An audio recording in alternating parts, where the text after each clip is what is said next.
사연 한번 만나볼까요?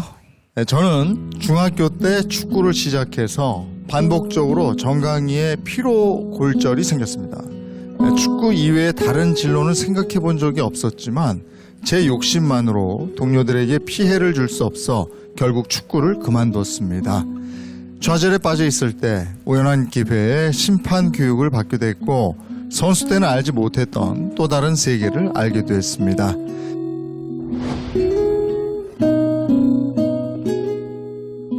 심판 김경민 씨의 사연입니다.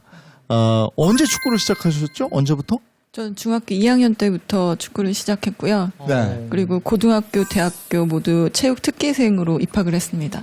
그래서 중학교 2학년 때 시작한 축구는 그렇게 재밌었던가요? 처음에 시작했을 땐 재밌지만은 않았거든요.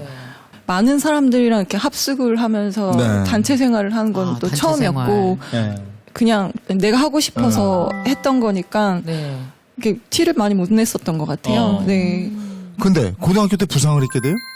처음에 시작된 부상은 중학교 2학년 때였어요. 시작하자마자 그랬네. 네, 제가 이제 운동을 시작하다 보니 너무 헛되게 훈련을 했는지 이제 정강이 뼈에 스트레스 골절이라고 피로 골절이 왔는데 네. 이게 어딘가에 부딪히거나 충격에 의해서 나는 게 아니라 네. 뼈가 나 너무 힘들어 이래서 피로가 누적되다 보니까 이제 네. 금이 가는 거죠. 네. 그런 게 있어요? 네, 이게 특히 발레리나나 이런 분들한테 많이 온다고 하더라고요. 피로골절. 네, 그래서 또 대학교를 가고 또 생기고 이게 휴식이 필요하고 그리고 지속적으로 또 치료도 받아야 되고 이게 계속되다 보니까 이제 다른 동료들한테는 단체 생활인데 못할 짓이더라고요. 눈치도 보이고 네. 그래서 이제 선수 생활을 접게 됐습니다.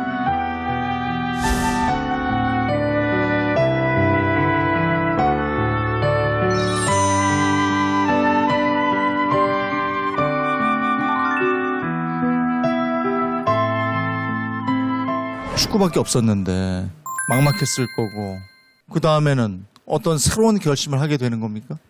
제가 이제 오랜 기간 동안에 휴식을 하다 보니 네. 주변에서 이제 졸업할 때쯤 그 근처에 여자 초등학교 축구부를 창단한다는 말씀을 해주시면서 네.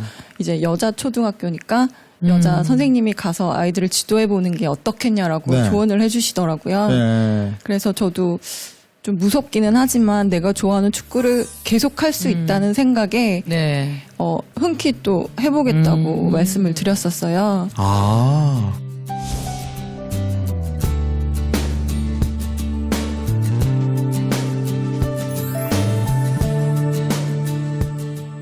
그때는 일은 어땠어요? 제가 또 20살, 21살 되는 나이에 네. 또 지도자라는 길을 걷다 보니 네. 이게 적성에 안 맞더라고요. 네. 그거 어떻게 해요 그러면 또? 누군가가 조언을 해주시기를 정확히 알아야 애들도 가르칠 수 있고 네. 또 시작하는 아이들한테는 올바른 길로 경기 규칙을 숙지를 시켜야 된다라고 하셔서 예. 심판 교육을 받게 됐습니다. 규칙을 알기 위해서 심판 교육을 네. 그게 좀 근데 계기가 됐나요? 그럼? 심판 교육을 받다 보니까 좋았나 보죠? 심판으로 활동하면 단체 활동에서는 내가 아팠을 때처럼 그런 선수들과의 뭐 부딪힘이나 아니면 내가 미안했던 그런 느낌을 안 받고 내 스스로만 열심히 하면 운동했을 때와 같은 쾌감을 느낄 수 있겠다라는 생각을 하게 되면서 심판 네. 쪽으로 계속 전념하게 됐습니다.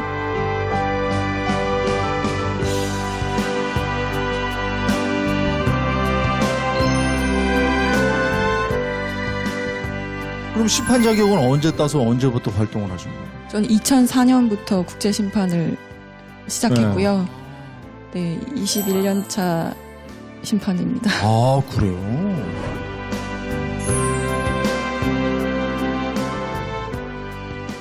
여자 월드컵에도 몇 번이나 나가서 심판을 보셨다고요?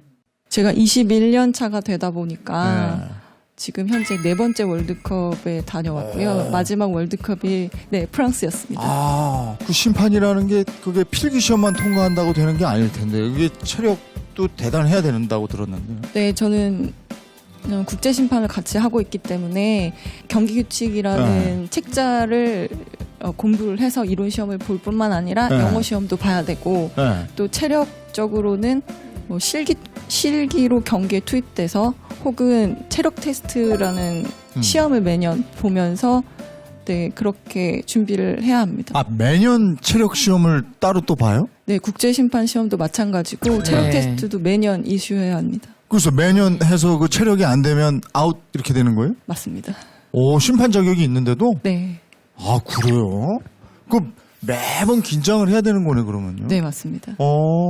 근데 저 선수 생활할 때 부상 때문에 선수 생활을 그만둔 거잖아요. 근데 축구 경기 저도 좋아해서 보지만 심판이 같이 뛰는 거거든요. 보통 선수들이랑 뛰는 양이 비슷하다고 보시면 네. 돼요. 네. 근데 선수들은 서로 몸싸움을 하고 부딪히는데 이제 심판은 그 몸싸움에서 좀 자유롭기 때문에 정말 특이한 상황이 아니고서는 접촉이 없어서 부상에서는 그나마 선수들보다는 좀 자유로운 편이에요. 예. 네. 여자 심판은 여자 경기만 심판을 보고 그러나요? 저는 현재 남자 경기도 같이 보고 있습니다. 오. 야, 그게 보통이 아닐 텐데요. 그러니까 체력이 그냥 막 탱크들이 뛰어오는 것 같다고 그러니까요. 그 느낌을 무서울 얘기하던데. 것 같아. 아직까지는 11명의 탱크들이 달려온 적은 없고요. 제가 한 100번 중에 한 번 나올 네. 수 있는 그런 선수와의 충돌이 네. 있었어요. 그랬어요? 그때 당시에는 어머나. 허벅지 뒷근육이 30cm가 찢어졌는데도 아이고. 두 경기만 쉬고 다시 투입이 됐었어요. 근데 이 부딪히는 상황에선 모두 다 웃으셨거든요. 별일이 아니라고 생각을 하셨었는데 네. 나중에 이게 분석을 하시다가 전화가 와서 응.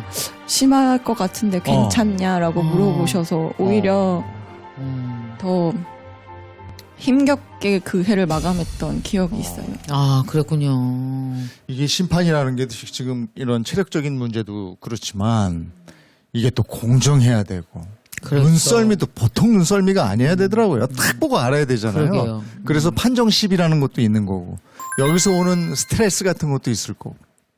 제가 처음에 남자 경기를 들어갔을 때는 이 부담감이 너무 커서 탈모 증상도 있고 네. 얼굴에 열꽃도 피었었어요. 이게 내가 한 번의 실수로 선수들의 연봉이나 아니면 최고의 팀이 뭐 중간으로 떨어지는 이런 여러 가지 상황이 벌어질 수 있기 때문에 내가 실수를 하면 이 타격은 나 혼자만의 타격이 아니다.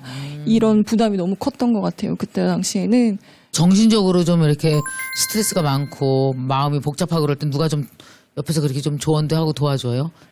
제가 결혼하기 전까지는 네. 저희 부모님이 멘토여셨었는데 이제 결혼을 하면서 네. 네, 신랑이 같은 일을 하다 보니 신랑이 좋은 얘기도 이제 나쁜 신랑도 얘기도 그러면은 남편도 같이 심판이죠. 심판? 같이 심판을 봤었는데요. 네. 지금 심판을 은퇴하고 이제 평가를 하거나 교육하는 일을 하고 있어요. 네. 근데 선수에서 심판으로 넘어올 때 내가 그냥 좋아서 택한 게 아니라 사실은 부상에 의해서 한번 이렇게 꺾인 거잖아요. 내가 가고 싶은 길이 꺾였잖아요. 지금은 어떻게 보세요? 저는 오히려 그 꺾임이 또 다른 새로운 시작으로 나를 만들어 준 게 아닌가. 네. 오히려 내가 다치지 않았으면 네. 내가 좋아하는 축구를 접할 수 있는 기간이 더 짧지 않았을까. 네. 그래서 오히려 내가 그때 선택을 잘했다라는 네. 생각을 해요. 지금은. 아. 네.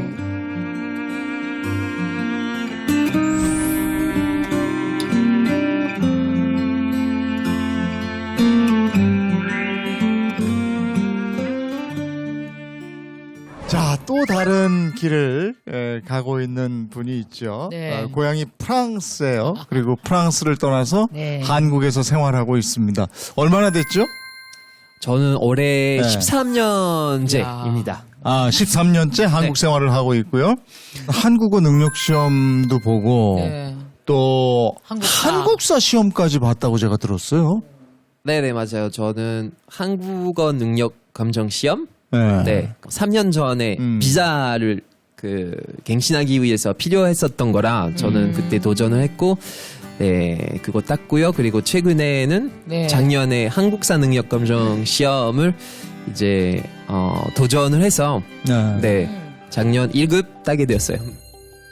그 시험은 이제 선사 시대부터 이제 선사 덧붙이 씨부터요? 뭐 이런 것도 배우고 그렇지. 네. 신석기 문화를 거쳐서 청동기로 가서 신석기문화 거쳐서 삼국시대 거쳐서 고려시대 거쳐서 조선, 개항기, 이제 강점기, 아. 이제 현대까지 다 배우는 거죠. 야 만만치 않았을 텐데. 재밌었어요. 왜냐하면 제가 좋아하는 나라이기도 하고 제가 이렇게 역사를 배우면서 뭔가 한국 생활이 편해진 것 같고 이해하지 못했던 부분들을 이제 네. 한국사를 배우면서 좀 도움이 많이 된 것 같아요. 한국에 오게 된 계기는 태권도 때문이었다 이랬어요. 네, 맞습니다. 저는 어릴 때 키가 작고 좀 말라가지고 어머니가 권유하셨어요. 그 무술. 근데 그 당시에 저희 집 근처에 천생연분처럼 우리 집 옆에 태권도 도정이 있었기 때문에 네. 이렇게 태권도 도장에 들어가면서 이렇게 커다란 태극기가 있더라고요. 네. 그거 보면서 저랑 한국이랑 첫 연결이었던 거죠.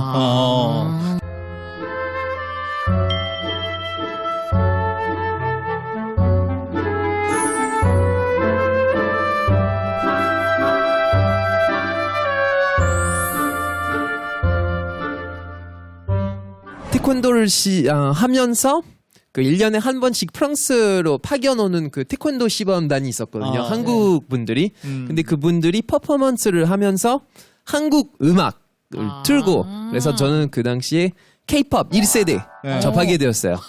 그 당시에 들었던 노래는 이정현 바꿔라는 노래가 있죠. 저는 그 노래는 당연히 그 당시에 아무 말도 못 알아들었지만 네. 너무 좋은 거예요. 흥이 너무 많고 굉장히 뭔가 에너제틱한 그런 느낌이 받아서 굉장히 좋아했고 그때부터 K-pop 음악을 듣고 그리고 제가 아무래도 태권도를 좋아하기 때문에 약간 좀 태권도 소재로 만든 그 영화들 많이 봤는데 그 중에 아마 한국 사람들이 많이 모르더라고요. 네. 클레멘타인, 파람의 파이터 이런 영화를 접하게 되면서 이제 한국 그 영화를 많이 보게 되었어요. 그래서 한국에 관심을 갖게 됐고 한국에 네. 와보고 싶었고 이랬어요.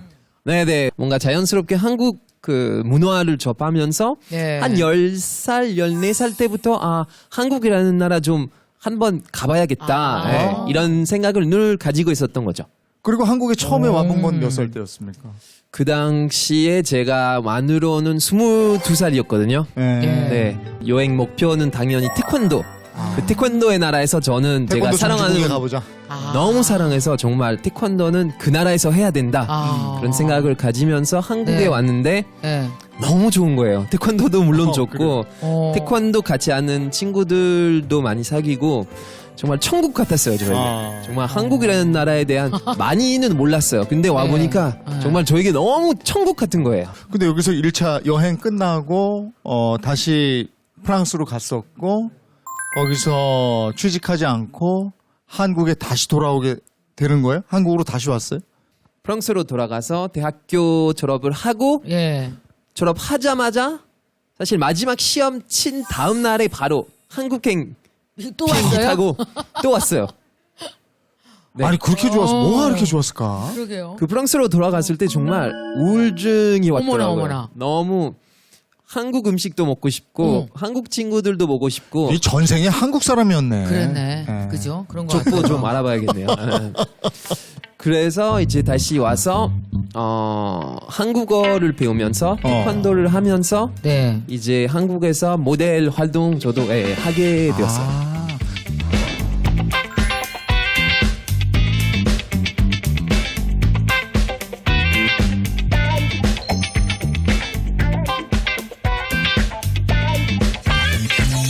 야 한국인들 이거는 참 희한하더라 하는 건 뭐가 있었습니까? 저는 유럽인 특히 프랑스인으로서 프랑스 사람들은 약간 좀 생활 그 방식이 좀 느릿느릿하고 밥도 천천히 먹고 모든 것을 이제 천천히 하는 경향이 있는데 네. 한국에 와서 무슨 정말 인생을 무슨 배속으로 보는 것 같더라고요. 무슨 영화 보는데 세배속 막 이거. 2배속으로 보는 것 같은 느낌이에요. 모든 사람이 빨리빨리 움직이고 예. 처음에 좀 어려웠던 게 밥을 먹을 때. 아. 특히 국 같은 거는 이제 굉장히 두껍게 나오잖아요. 국 네. 같은 거. 근데 같이 먹는 사람들이 이제 다 식사가 다 끝나가는데 저는 아직 숟가락 한 술도 트지 못한 그런 상황. 식어야 되니까 네. 너무 두꺼운 거예요. 먹고 싶은데도 이제 혀가 너무 그 뜨거워서.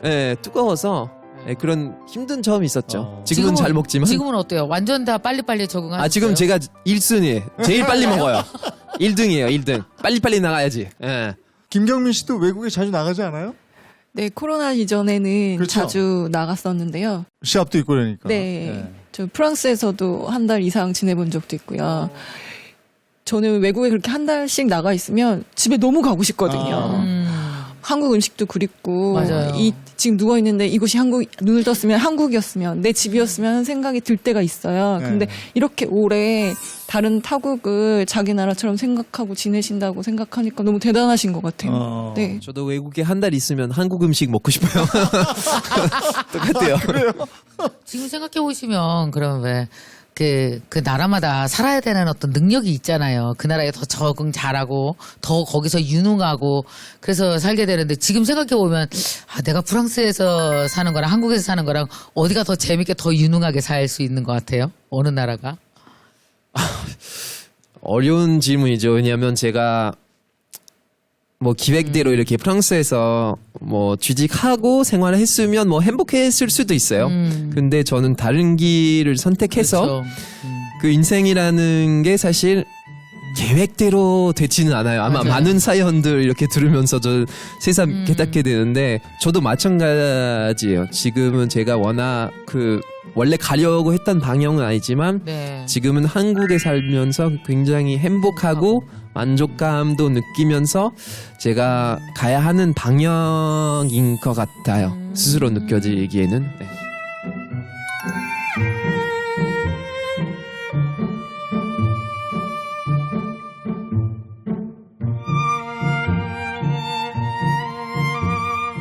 다음 사